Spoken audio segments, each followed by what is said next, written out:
Alright, this will be a demonstration video of getting the churn outside of its normal boundaries so that we can do jumpless unexpected party. The final route still has to be made of where we're going with the churn, but once we have the churn outside of its boundaries, we can use the churn to walk through walls, essentially. But I realized we can't just take a straight walk to the bridge because that'll unload the churn. So I'll leave the rest of the route to be made till later. So the basics of the churn is it's very magical. If I press this key on my keyboard, I can see collisions. If I put the churn down, the churn has a collision. If I pick the churn up, it doesn't have a collision.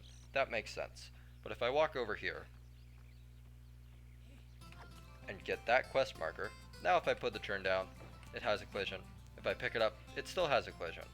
And if I walk far away and put it down again, it has two collisions. Also, these collisions have very funny properties, like if I just stand still and put it down, I'm inside of that collision. And this is the property that lets me walk through walls. But the reason we can't normally take the churn to weird places, as you saw it for a moment there, there's this great big wall trying to keep the churn where it is. If we put the churn down while it's touching this wall, it can't be picked up anymore. So we want to get Bilbo as far into this wall as possible, and pick up the churn in the way that will let us put the churn down on the exact opposite side of the wall. We want it to go from not touching the wall on this side to not touching the wall on the other side. And the positioning for this can be a little tricky. And sometimes you have to just pick up the churn and put it back down a few times before it'll let you do it.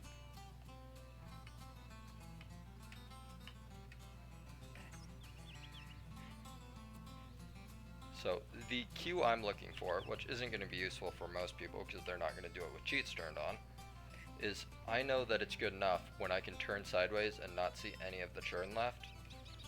Otherwise, it's not good enough.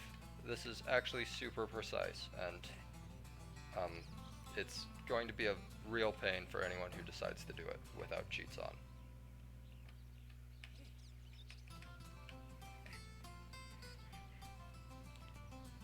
That's almost good enough. I'm tempted to try that, but knowing my luck, it wouldn't work. So instead, I'm just gonna go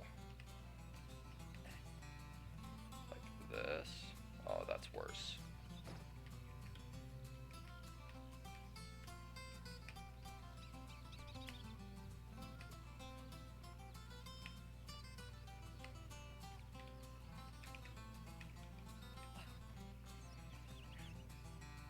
That's still worse.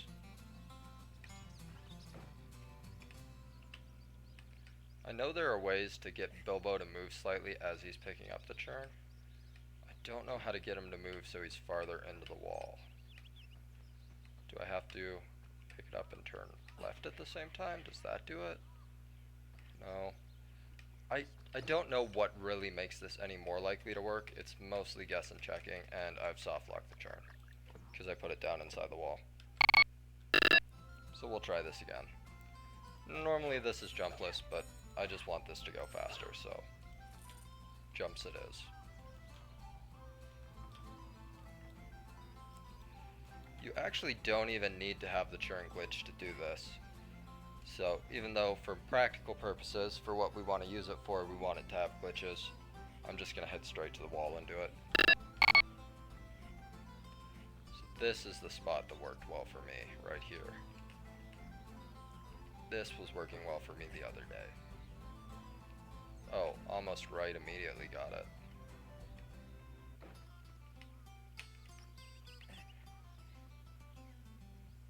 Oh, that one is very close again.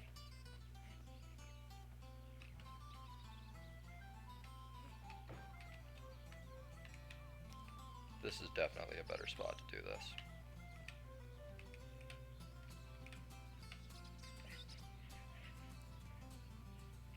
So close. It's tempting. I'm gonna try putting the churn down here. Picking it up here. No, not quite. That has to be it. Nope, not quite.